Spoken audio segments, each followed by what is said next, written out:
धन्यवाद हाम्रो चित परिचित मित्र अञ्जना भाइ बाज्यू, यहाँले हामीलाई पनि अब यहाँ हाम्रो काङ्ग्रे ठाउँमा आउनुभयो, हजुरलाई हामी धन्यवाद दिन चाहन्छौँ। यो हाम्रो सबै मिलनटोलवासी हो। हजुर, हामी मिलनटोल सुरक्षा तथा सरसफाइ समिति छ हाम्रो। यसमा हामी हरेक महिनाको 2 चोटि। हजुर, कुन बार गर्नुहुन्छ? हामीले पहिलो हप्ता शनिबार र तेस्रो हप्ता, हजुर, प्रत्येक महिनाको 2 दिन र पहिलो हप्ता र तेस्रो हप्ता हामी सरसफाइ कार्यक्रम गर्छौँ। अब हामी यति मात्रै छैनौँ, हाम्रो अर्को 2टा टोली हजुर उतातिर सरसफाइ गर्छौँ। हामीले चाहिँ यहाँ अलिकति यो पुरै हिलो मान्छे नै हिँड्न नहुने भएको कि। हजुर, जस्तो यो स्थानीय सरकार वडा सरकारले गर्नुपर्ने यो लगभग 10 मिटर जति मात्रै छ, यो हिलोमा चाहिँ हिँड्न नानी बाबु विद्यार्थी भाइ बहिनी अब बुवा आमा तपाईँ हामी सबैजनालाई हिँड्न चाहिँ असहज भइरहेको थियो। कारागार लाइन क्षेत्रमा चाहिँ आज विशेष गरी धेरै राम्रो काम गर्नुभएको छ, जुन सोलिङ गरेर आजदेखि चाहिँ धेरैलाई सहजता मिल्नेछ। स्थानीय सरकार वडा सरकारलाई चाहिँ के भन्न चाहनुहुन्छ यहाँ अध्यक्ष भएको हैसियतले?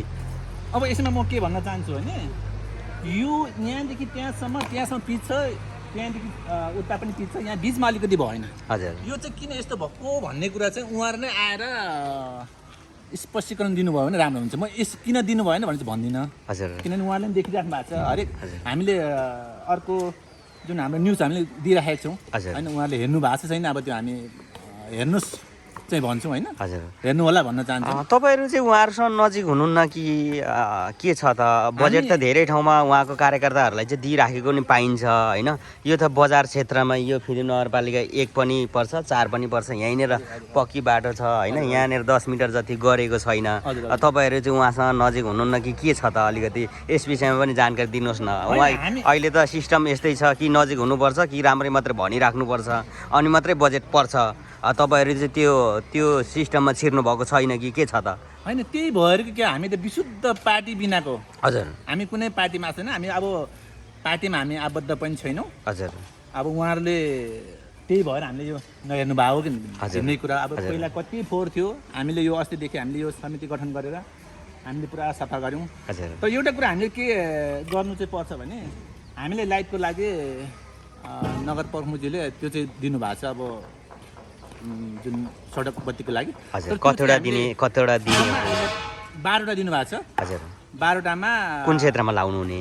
होइन, लगाइसकेका छौँ हामीले यहाँ। यता लगाइसक्नु भएको छ? लगाइसकेका छौँ। हजुर, अब हामीले त्यो हामी जति मिलनटोलवासीले चाहिँ पैसा प्रत्येक महिना उठाएर त्यो हामी के भन्छ विद्युत फी तिर्छौँ हामी, के भन्नाले हजुर महसुल तिर्छौँ होइन।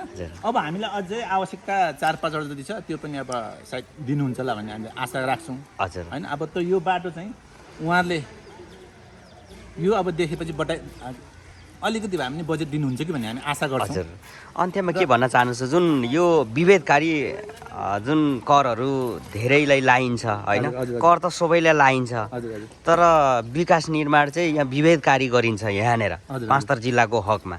यो प्रश्न मैले तपाईँलाई गरेँ, विषयमा के भन्न चाहन्छु उहाँहरूलाई? विभिन्न शीर्षकमा कर लाउने, तर हामी चाहिँ यस्तो हिलोमा हिँड्नुपर्ने, बाटो पनि नबनाइदिने, गाडी पनि हामीले हिँड्न पनि असहज छ। यस विषयमा के भन्न चाहनुहुन्छ उहाँहरूलाई? अब हामी के भन्छौँ भने विभेदकारी नहोस्। हजुर, हामीलाई पार्टी बिनाको, पार्टीमा छैन भने हामीलाई अलिकति पाखा नराखियोस्। हजुर, कुनै दिन हाम्रोमा पनि यो टोलवासीहरू बाट लखेटिनु नपरोस् भन्छु म चाहिँ। किनभने उहाँ त्यसो भन्नुहुन्छ, यहाँ हामी कसैलाई चिन्नु नदिनु, जसले विकास दिन्छ उहाँहरूलाई पनि हामी आउनु दिन्छौँ भनिराख्नु भएको छ। हजुर, त्यसले गर्दाखेरि त्यो नहोस्। हामीलाई अरूलाई जत्तिकै हामीले पनि माया गरिदियोस्। हजुर, सम्बन्धित पार्टीका जस ठुल्ठुला नेताहरूले होइन, भनौँ न हामी अग्रजहरूले भनौँ, नेताहरू नभनौँ, अग्रजहरूले हामीले पनि माया गरिदियोस्। हाम्रो पनि यो बाटो हो, हामी पनि हिँड्ने ठाउँ हो। उहाँहरूले हामी मात्रै हिँड्नु, हामीले पछाडि हिँड्छौँ, उहाँहरू पनि कहिलेकाहीँ आएर यसो के छ त भन्ने बुझिदिनु होला। हामी त्यही भन्छ, हामी विभेद भएको छ, तर हामी कसरी भनेर चाहिँ हामी अब विश्लेषण गर्दैनौँ। किनभने उहाँहरू फेरि आउनु होला होइन, डाइरेक्ट आएर सोधिदिनु भयो भने हामीसँग प्रत्यक्ष के भयो त भनिदिनु भयो भने हामी आभारी हुनेछौँ। हाम्रो मिलनटोलवासी एकदम खुसी हुनेछौँ। कहिलेकाहीँ आएर के छ त मिलनटोलमा भनिदिनु भयो भने हामी एकदम आभारी हुनेछौँ। तपाईँले यहाँलाई यो समय दिनुभयो, हामीलाई पनि बोल्ने मौका दिनुभयो, धन्यवाद दाजु। यहाँलाई समय र जानका लागि धेरै धेरै धन्यवाद दिन चाहन्छु। मिलनटोल समितिका अध्यक्ष हुनुहुन्थ्यो, उहाँ यसरी चाहिँ बाटो सरसफाइ गरेर चाहिँ अहिले केही राहत मिल्नेछ। सम्बन्धित निकायलाई पनि ध्यान आकर्षण गर्न चाहन्छु। जुन दृश्य देखाउँदै म अजेन्द्र वैभव ताम पनि यहाँहरूमा छुट्टिन चाहन्छु।